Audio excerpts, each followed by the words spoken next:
sa Egypt, which symbolizes the world. Which Yes. is full of worldly things. Like, itong tanan, mga kalinawan, tanan dito, makita ninyo dito. Pero ang children of Israel, they didn't need to beg for the Lord na tabangan sila. Right. Kay the Lord knew what they needed. Amen. So, parehas sa ito, so, kabalo lang ginay, no, sa ating mga panginoon. Yes. Hindi na ta kinahanglan nga mo beg pa.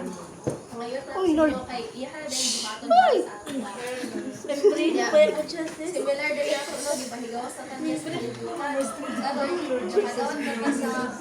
nakadawat na ka sa kinabuhi sa Ginoo mga igsoon. And ang children of Israel, though, i-change sa Ginoo ang ilahang positionally, i-change sila from, kasi di ba, wala na sila sa Egypt.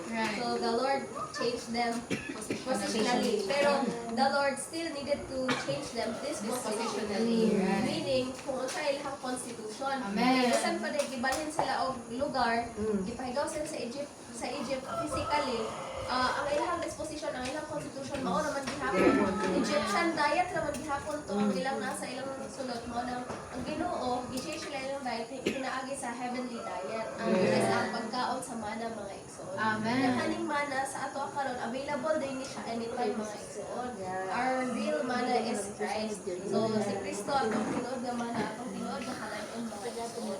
Manang pasalamat din ta sa Ginoo nga gitagan natin niya og pag nga tubig. Amen. Dili ta ma-discourage mga igsoon nga atong miagi nga mga tuig pagtubo inana. Ato na ditong kalimtan mga igsoon ang mga lagi.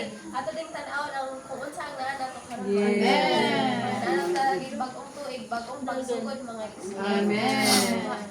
Maanaam tatay kasing-kasing no nga magtinguha nga Lord mas mahitag mag-gain pagiti ka more this year. Amen. Mas maka-gain pa ko og more nga mga nga lana mga igsoon. Amen.